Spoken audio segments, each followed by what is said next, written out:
And in addition, I'd like to submit, lastly, for the record, a letter to President Obama requesting that the administration consider giving those at Camp Liberty in Iraq the opportunity to receive political refugee status for those who are eligible. Thank you very much. And a couple of issues. First is the Camp Ashraf. Yep. And you've got our friends here in their yellow jackets.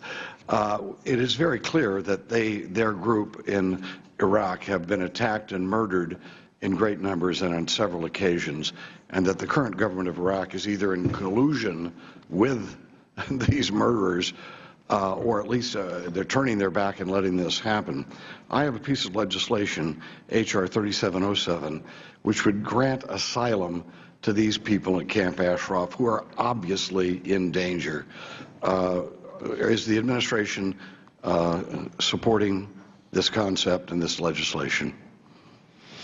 Congressman, let me just say, first of all, there's one solution to the problem of what is now Camp Perea, formerly Ashraf, and the answer is, and I've been concerned about it since I was a senator, we need to relocate those folks. It's one of the things we're looking at. I've appointed a special envoy / advisor who are now being transferred to Albania.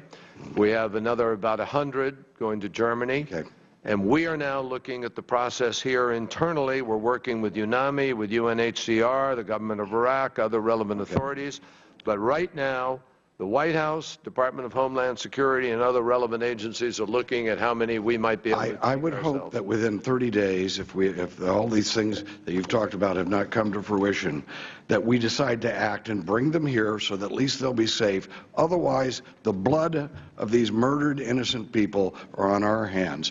Thank you, Mr. Chairman. And the third concern I have is about the MEK. When you were here in April last year, since you were here then, I asked you questions about it, then again in December. There have been 62 members of the MEK in Iraq that have been murdered. When is the State Department going to make a decision to allow members of the MEK that are stuck in Iraq to come to the United States? When will that decision be made? Those are my two questions. Well, that decision is under review right now. As I said earlier, you may not have been here.